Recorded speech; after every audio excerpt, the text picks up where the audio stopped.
ஓம் ஸ்ரீ வராகி தாயே போற்றி போற்றி. என் அன்பு பிள்ளையே, இன்று இந்த தாயானவள் உனக்கு ஒரு சத்திய வாக்கினை கொண்டு வந்திருக்கின்றேன். அம்மா அப்படி என்ன சத்திய வாக்கினை நமக்கு தரப்போகின்றாள் என்று யோசிக்கின்றாய் அல்லவா? என் பிள்ளையே, உன்னுடைய வாழ்க்கையில் உன்னை சூழ்ந்து கொண்டிருக்கின்ற ஒரு போலியான உறவு உன்னை விட்டு விலகி ஒரு உண்மையான உறவு உன் வாழ்க்கையில் வரப்போகின்றது. போலியான உறவுக்கும் உண்மையான உறவுக்கும் வித்தியாசம் தெரியாமல் தவித்து கொண்டிருந்த என்னுடைய பிள்ளை, சில நாட்களாக நீ இந்த வாழ்க்கையில் அனுபவித்து கொண்டிருக்கின்ற பிரச்சனைகளினால் யார் யார் நம் வாழ்க்கையில் என்ன விஷயங்களை நடத்துகிறார்கள் என்பதை சரியாக புரிந்து கொள்ள தொடங்கிவிட்டாய். எல்லோரை பற்றிய எண்ணங்களும் போலியானது என்பதை உணரத் தொடங்கிவிட்டாய். சில உண்மையான எண்ணங்களை கொண்டவர்கள், சில உண்மையை கொண்டவர்களும் வாழ்க்கையில் இருக்கிறார்கள் என்பது உனக்கு சற்று புரிய தொடங்கி இருக்கிறது. அதனால் என்னவோ, என் பிள்ளையே, அம்மா உண்மையானவர்களை மட்டும் என் அருகில் வைத்துவிட்டு மற்றவர்களை நீ விலக்கி வைத்துவிடு. எனக்கு உண்மையாக இருக்கின்றவர் ஒருவர் இருந்தால் கூட போதும். பொய்யாக நடிக்கின்றவர்கள் 10 பேர் சுற்றி வருகிறார்கள் என்றால் கூட அது எனக்கு வேண்டாம் என்று என் பிள்ளை, இது போன்று நீ வேதனைப்படுகின்ற நேரத்தில் உன் தாயானவள் உனக்கு இந்த நல்ல விஷயத்தை சொல்வதற்காக வந்திருக்கின்றேன். என் பிள்ளையே, உனக்கு இது போன்ற கொடுமைகளை செய்து கொண்டிருப்பவர்கள், உன்னிடத்தில் தேவையில்லாமல் நடித்து கொண்டிருப்பவர்கள் எல்லாம் காரணம் இல்லாமல் எதுவும் செய்யவில்லை. எல்லோருக்கும் ஒரு காரணம் இருக்கிறது. அது என்ன தெரியுமா? அவரவர் காரியத்திற்காக உன்னை பயன்படுத்த அவர்கள் நினைக்கின்றார்கள். அவர்களுக்கு தேவை என்றவுடன் உன்னை பயன்படுத்தி கொண்டு, அவர்களுக்கு தேவை இல்லை என்றவுடன் உன்னை ஒதுக்கி வைப்பதுமாக இருந்து கொண்டிருக்கின்றார்கள்.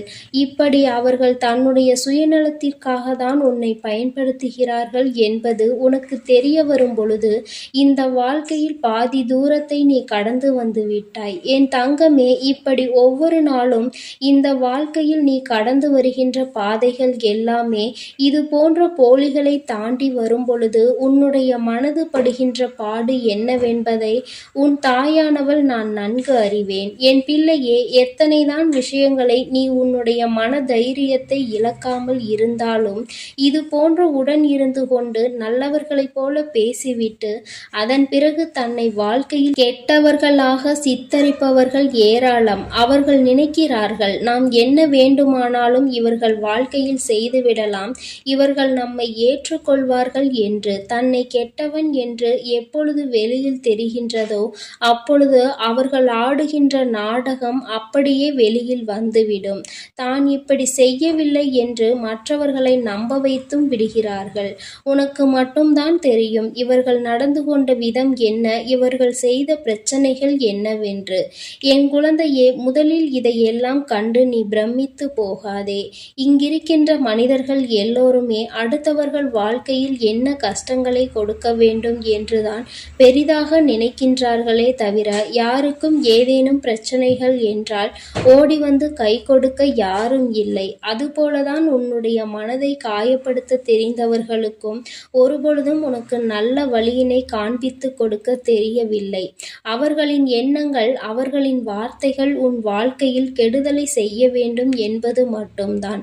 தெரிந்தும் தெரியாமலும் கூட அவர்களால் உனக்கு ஒரு நல்லது நடந்துவிடக் கூடாது என்பதில் அவர்கள் மிகவும் தெளிவாக இருக்கின்றார்கள். என் பிள்ளையே, நடப்பது எல்லாம் நடந்துவிட்டு போகட்டும். சரி, இனி இவர்கள்தான் போலி என்று தெரிந்துவிட்டது. இனிமேல் இவர்களை பற்றி என்ன பேச்சு என்றுதானே என் பிள்ளை கேட்கின்றாய்? நீ சொல்வது 100க்கு 100 சரி. இனி இவர்கள் உன் வாழ்க்கையில் நிச்சயமாக இருக்க மாட்டார்கள். ஆனால் இனி இவர்கள் உன்னை விட்டு செல்வதனால் உனக்கல்ல, அவர்களுக்குதான் இத்தனை நாளும் உன்னை ஒரு கேடயமாக பயன்படுத்தி கொண்டு இனி நீ இல்லாமல் தனிமையாக வாழும் பொழுதுதானே புரிந்து கொள்வார்கள் எந்த அளவிற்கு நீ அவர்களுக்கு பயன்பட்டாய் என்பதை. அந்த நேரத்திலாவது அவர்கள் புரிந்து கொள்ளட்டும். உன் வாழ்க்கையில் நீ அவர்களுக்கு நல்லதை மட்டுமே செய்து கொண்டிருக்கிறாய் என்று. அவர்கள் வாழ்க்கையில் இன்னமும் ஏதோ மிச்சம் இருக்கிறது என்று அப்பொழுதாவது அவர்களுக்கு அது புரியட்டும். இன்னமும் உதவி என்றால் அவர்கள் உன்னிடத்தில்தான் வந்து நிற்பார்கள். ஒருபொழுதும் அவர்கள் உனக்கு செய்த தவறை மன்னித்து அவர்கள் உன்னிடத்தில் நன்றியோடு இருக்க விரும்பவில்லை என்றால், என் குழந்தையே, இனி அவர்கள் வாழ்க்கையே கேள்விக்குறியாக நிற்கும் என்பதில் எந்த ஒரு மாற்று கருத்தும் கிடையாது. என் பிள்ளையே, உன்னுடைய மனதில் இருக்கின்ற எண்ணத்தை நான் சொல்லட்டுமா? அம்மா, யாருமே இந்த வாழ்க்கையில் எனக்கு வேண்டாம், நான் தனிமையாகவே இருந்து விடுகிறேன். ஒவ்வொருவரும் இப்பொழுதெல்லாம் என்னிடம் நடிக்கும் பொழுது மனது மிகவும் வேதனை கொள்கிறது. உண்மையான அன்பினை யார் கொடுக்கிறார்கள், பொய்யான அன்பினை யார் கொடுக்கிறார்கள் என்று தெரியவில்லை. என்னுடைய கஷ்டங்களை பெரிதாக பகிர்ந்து கொள்ளாவிட்டாலும் என்னுடைய சந்தோஷத்தையாவது அவர்கள் பகிர்ந்து கொள்ளட்டும். மனதிற்குள் எந்தவிதமான தீய எண்ணங்களும் இல்லாமல், பொய் என்று இல்லாமல் அவர்கள் உண்மையை மட்டுமே என்னிடத்தில் பேசினால் போதும். பொன் வேண்டாம், பொருள் வேண்டாம், எதுவுமே எனக்கு வேண்டாம். எனக்கு தேவை என்னுடைய வாழ்க்கையில் ஒரு உண்மையான உறவு, ஒரு நேர்மையான உறவு. இந்த உறவோடு பேசினால் நம்முடைய மனது நிம்மதியடையும் என்கின்ற எண்ணம் வர வேண்டும். அவ்வளவுதான். அதற்கு மேல் நான் எதையுமே இந்த வாழ்க்கையில் கேட்கவில்லை என்று என் பிள்ளை நீ சொல்கின்றாய் அல்லவா? என் தங்கமே, இது போன்ற இந்த வாழ்க்கையில் நடக்கின்ற ஒவ்வொரு விதமான சூழ்நிலைகளையும் நீ கடந்து வரும்பொழுது எல்லாம் உனக்கு ஒன்று மட்டும் தெளிவாக புரிந்திருக்கும். அது என்ன தெரியுமா? எல்லோருமே ஏதோ ஒரு வகையில் மற்றவர்களிடத்தில் எதிரிகளை வைத்திருப்பார்கள். அவர்களுக்கு ஒரு தேவை என்றால், அவர்களுக்கான உதவி பூர்த்தியாக வேண்டும் என்றால் அடுத்தவர்களிடம் பிரச்சனைக்கு வழிவகுத்து நிற்கின்றார்கள். இதுதான் இயல்பாக மாறிவிட்டது. என் பிள்ளையே, உன்னுடைய வாழ்க்கையில் உனக்கு ஒரு உண்மையான ஒரு உறவை தருகிறேன். ஆனால் நீ செய்ய வேண்டிய விஷயம் என்ன தெரியுமா? அவர்களிடத்தில் நீ எப்பொழுதும் உண்மையாக இருக்க பழகு. மற்றவர்களிடத்தில் உண்மையை எதிர்பார்க்கின்ற நீயும் அவர்களுக்கு அந்த உண்மையை கொடுக்க வேண்டும் என்பதை மறந்து விடாதே. யாரிடத்திலும் எந்தவிதமான சூழ்நிலைகளிலும் மற்றவர்கள் மாதிரி மோசமாக நீ உன்னுடைய முகத்தை காட்ட விரும்பாதே. என் பிள்ளையே, தெளிவு என்பது இங்குதான் உனக்கு இருக்க வேண்டும். அடுத்தவர்களை குறை சொல்வதற்கு முன்பாக, அடுத்தவர்கள் வாழ்க்கையில் நடக்கின்ற விஷயங்களை பற்றி பேசுவதற்கு முன்பாக, நம்முடைய வாழ்க்கையில் என்ன நடந்து கொண்டிருக்கிறது, நாம் எப்படி நடந்து கொள்கின்றோம் என்பதை பற்றி நீ சற்று சிந்தித்து பார்க்க வேண்டும். அதை நீ சிந்தித்து பார்த்தாலே உனக்கு யார் யார் தவறு செய்கிறார்கள், யார் தவறு செய்யவில்லை என்பதை உணர்ந்து கொள்ள முடியும்.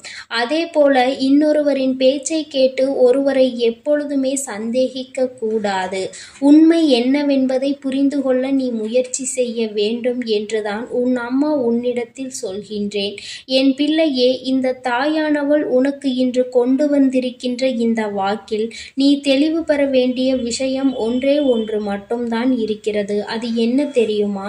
நீ எப்பொழுதெல்லாம் இந்த வாழ்க்கையில் மற்றவர்களிடத்தில் நேர்மையை எதிர்பார்க்கின்றாயோ, அதற்கு ஒரு நொடி முன்பாக உன்னிடத்தில் அது இருக்கிறதா என்பதை நீ சோதித்துக்கொள். அடுத்தவர்களை குறை சொல்வதற்கு முன்பாக உன்னிடத்தில் ஏதேனும் குறை இருக்கிறதா என்று ஒரு நொடி சிந்தித்து பார். இப்படி எல்லாவற்றிற்கும் மேலாக இந்த வாழ்க்கையில் உனக்கு நடப்பது எல்லாம் சரியாகத்தான் நடக்கப் போகிறது என்பதை நீ புரிந்து கொண்டு அதற்கு ஏற்றாற்போல நல்லபடியாக நீயும் உன்னுடைய வாழ்க்கையை வாழ வேண்டும். அப்பொழுது உனக்கு எல்லாமே நல்லபடியாக மாறிவிடும். நீ நினைத்தது போல இந்த வாழ்க்கை எதிர்பார்ப்புகளை குறைத்து, ஆசைகளை குறைத்துக்கொள். மற்றவை எல்லாமே தானாக உன்னை வந்து சேர்ந்துவிடும் என்பதை நீ உணர்ந்து கொள்வாய். என் தங்கமே, உன் தாயானவள் உன்னை நெருங்கும் நேரம் இனி உன் வாழ்க்கை என்றுமே சந்தோஷமாக மட்டுமே இருக்கும். என் அன்பு பிள்ளைக்கு இந்த தாயானவளினுடைய ஆசீர்வாதங்கள் எப்பொழுதும் முழுமையாக இருந்து கொண்டே இருக்கும். என் தங்கமே, அதனால் நீ எதற்காகவும் கலங்காதே, எதை நினைத்தும் வருந்தாதே. நீ நல்லதையே நினைத்தால் உன் வாழ்வில் எல்லாம் உனக்கு நல்லதாக மட்டுமே நடக்கும். ஓம் ஸ்ரீ வராகி தாயே போற்றி போற்றி. ஓம் ஸ்ரீ வராகி தாயே போற்றி போற்றி. பஞ்சமியின் நாயகியே போற்றி போற்றி. சிம்ம வாகினியே போற்றி போற்றி.